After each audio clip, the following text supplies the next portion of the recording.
Hi guys, namoon naa leen. J'espère que yéen a ngi ci jàmm lépp cool lépp nice sama famille. Namoon naa leen lu bëri. Appuyez sur la pouce bleue, abonnez-vous et tout. ñi nga xamante ne ñu ngi seetaan samay vidéo te abonné wuñu, allez vous abonner. doo leen ko réccu incha allah. J'ai eu des questions, je vais répondre à des questions yoo xamante ne du bëri. Je vais vous raconter une histoire bu tuuti rek. Parce que j'ai vu des gens qui m'ont posé la question, Awa Sakho lan moo tax nga xeesal di wax ci xeesal ba pare jékki-jékki arrêté.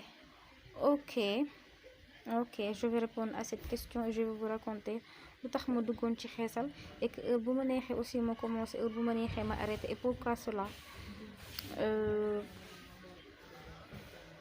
maa ngi nuyu Makotal Mbacco, je vous dis coucou et tout famille bi yëpp maa ngi leen di nuyu Bataille, je vous fais un gros bisou. waaw, de base je suis saraxule, de père, de mère je suis lébu et tout couleur. am naa toq géwël macha allah, ma fier ci lool ba su may tagg sama bopp sax mun naa ne bëgg sàmb si nekk jaraaf laay taggee sama bopp, pourtant saraxule la et tout, am naa maam pël et tout.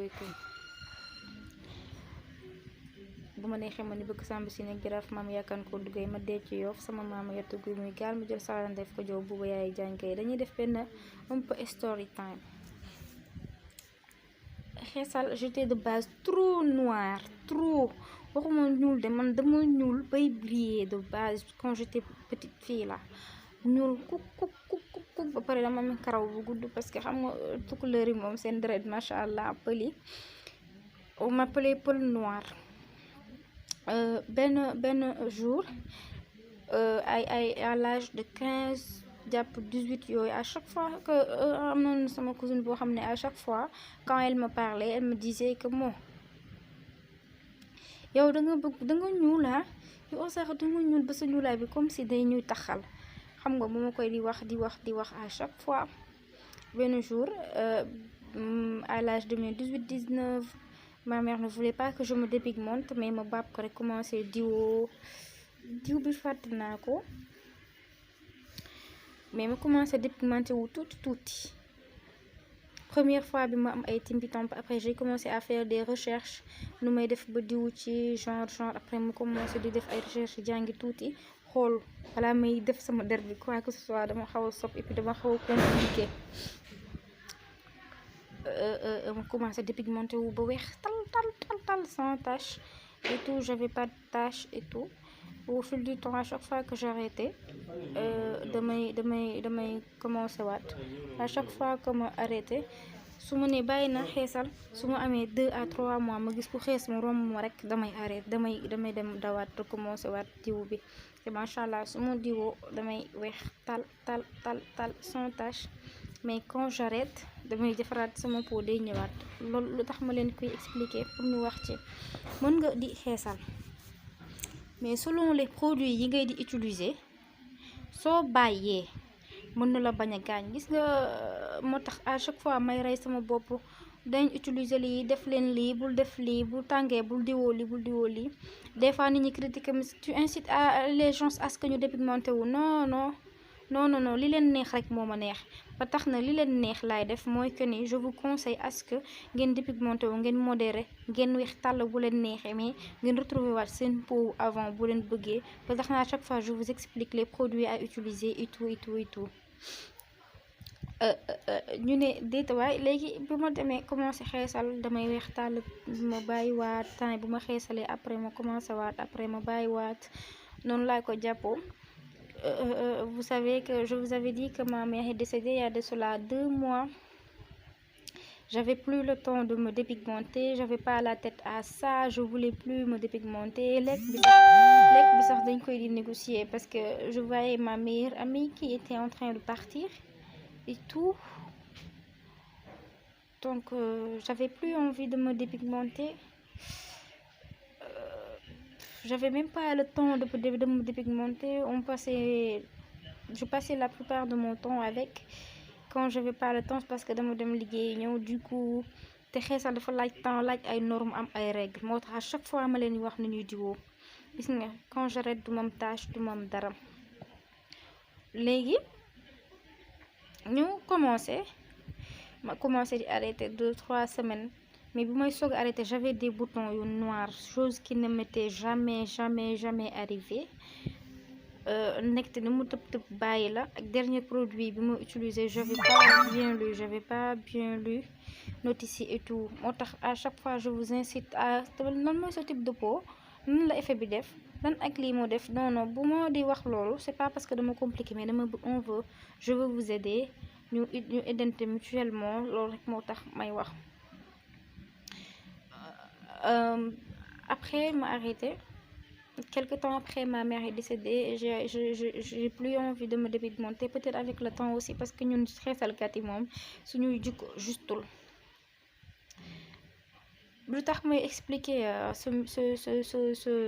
pourquoi je fais ce story time, parce que y a des gens qui me disent que Awa Sakho fan yi danga ñuul, xeesalaatal. Non ki ne ma bul xeesal, sa teint noir baax na. Je vous explique que ni xeesal c'est pas, on le fait pas parce que dañu bëgg lu neex nit ki, on le fait pas. Non, on le fait dans cette vie, on doit faire ce que l'on sent, sinon selon nos sentiments, lu ñuy yëg, suñuy yëg-yëg la ñuy war di topp, pas yëg ci ku keneen. Donc ne faites pas de la dépigmentation parce qu'il y a Aram ou Kiné qui a fait de la dépigmentation et qui est jolie. Non, je vous le déconseille. Le jour ou le moment où vous ferez de la dépigmentation, vous le faites parce que loolu ngeen sentir, loolu moo nekk ci seen xel, loolu moo nekk ci seen xol. Ne vous dépigmentez pas parce qu'il y a un Kiné qui s'est dépigmenté et qui est joli. Ku la wax ni yow sa teint boobu gënul rafet, à vous de juger. Si je peux, mën naa xees, mën naa ñuul, à vous de juger. Wax leen ma ndax je suis momoche nii je sais pas, wax leen ma rek. Faut être fier de soi-même, faut être fier de ses décisions. Ne vous laissez pas, ne laissez personne prendre des décisions à votre place. Prenez des décisions par vous-même, faites vos propres décisions, faites vos choix dans cette vie. Dans cette vie, il faut faire nos propres choix. Comme ça, ëllëg bu kenn ku ñuy blâmer di am, yow nga blâmer sa bopp, mais doo mere kenn. Dans cette vie, il faut être ambitieuse mooy lan si gëm sa bopp ba nga xamante ni décision boo mënti jël yow yaa ko jëlal sa bopp, kenn du la ko jëlal. Ok, de base je fais des produits yoo xamante ni dama koy jaay, dama koy defar et tout, mais am produit yoo xamante ni nit bu ñëwee pour jënd ko damay ñett, pas parce que xaalis bi laay wër. Non xaalis bi ok muñ fi bàyyi ñun ñëpp, mais tam nit ki booy jaay da ngay jaay loo xamante ni bu ëllëgee doo rus, doo def dara. Du coup je me bats pour cela. da ngay ñëw yor sa xaalis, Awa Sakho diw bi laa bëgg, wala bii nii Eva Chou, je veux celle-là, je suis patati patata. Je dis non, ma xool sa peau, je regarde, je te dis non bii cher na, ok baax na et tout, bu ma la ko jaayee sama avantage la, mais je te conseille de prendre celle-là parce que boobu moo baax. Éviter de gis benn Kiné wala Fatou jël diw bi. Pourtant yow topic crème bi baax na pour teint noir, ok dinaa jëndi topic crème bi. Pourtant yow laay tëb bi baax na pour kii, mu ngi rocc bu baax de, ankay dinaa ko jëndi. Non balaa ngeen di jënd diw, faut regarder votre peau, ngeen xool ku leen conseiller. Dites-moi si votre peau est souple, si y a des peaux en velours, y a des peaux yoo xamante ne deru mbëtt la, maanaam dafay dëgër. Je vous conseille selon ces types de peau. Je n'incite personne à se dépigmenter. Il y avait une fille qui m'avait, comme ni ma leen ko waxee ci beneen story time bi, qui m'avait dit que non mais Awa Sakho yow Eva Chou waa yaa ngi noonu di inciter à ce que nit ñi di dépigmenté wu ba pare te tu ne connais pas les produits. Mais yow produit 100 000 francs bi ngay diwoo keneen amu ko, va te dépigmenter avec ces produits là. Ñun amuñu benn 10 000 lañu am, war ci lekk, war ci naan, war ci jënd diw. Donc on a qu'à acheter ces produits, mais on peut les acheter ñu diwoo ko modérément ba nga xamante ni duñu gaañ. C'est pour cela que je vous conseille, je n'incite personne à se dépigmenter, non du tout. ak yeneen j'ai eu il y a aussi une fille, je sais pas, j'ai oublié son nom, je pense que c'est Aïssatou, je sais pas, après je vais regarder. Je lui fais un gros bisou, qui m'a dit de faire une vidéo selon une gommage de nuit qui sera à base de ndox bu tàng de beurre et de citron. Dama leen koy defal vidéo ngeen xool ko. Elle m'a conseillé que ni soo leen koy def pendant la nuit seen peau dafay machallah raffiné, souple et tout. Donc te gis naa ko moom, elle est sublime. Je lui fais un gros bisou. Je vous ferai cette vidéo de ces 4. Je voulais vous faire cette story time pour qu'on parle. Je vous incite à vous aimer vous-même. Ne laissez personne di def seen choix à votre place. Faites vos choix vous-même. Ok. Sénégal nañ bàyyi loolu. Gis benn awa saaxu ñuul dinaa ñuul, gis benn awa saaxu xees dinaa xees. Ok, man li ngeen bëgg loolu laa leen def xam, mais je vous dis la vérité. Ok, et je vous fais un gros bisou. Je vous dis à la prochaine. Abonnez-vous, incitez tout le monde à vous incitez vos amis et tout ñu abonné wu ci chaîne bi. Je vous fais un big kiss. Et je vous dis à la prochaine ci gommage bi ma leen war a defalal vidéo. Oh ok, il y a une fille qui m'a dit ma defaral leen vidéo ci savon yi nga xamante ni moo gën a baax comme ni ma defaree ci lait de corps yi. Ankay il se peut que sax ci biir semaine bi ma defaral leen vidéo boobu defal leen savon yi nga xamante ni ñoo nekk ci temps bi nga xamante ni yàqaguñ ko, defaguñ ci dara, parce que produit yi lu tax ma leen di defaral à chaque fois ay vidéo produit yoo xamante ni buñ ko dawalee 2 à 3 mois rek dañuy changer produit yi, moo tax mu leen di lakk wala mu leen di indil ay bouton. Léegi dinaa def vidéo incha allah ci savon yi, wax leen benn mélange savon, bu ko defee ngeen koy utiliser baax na trop. ñu ut ci tuuti njàngaan daal.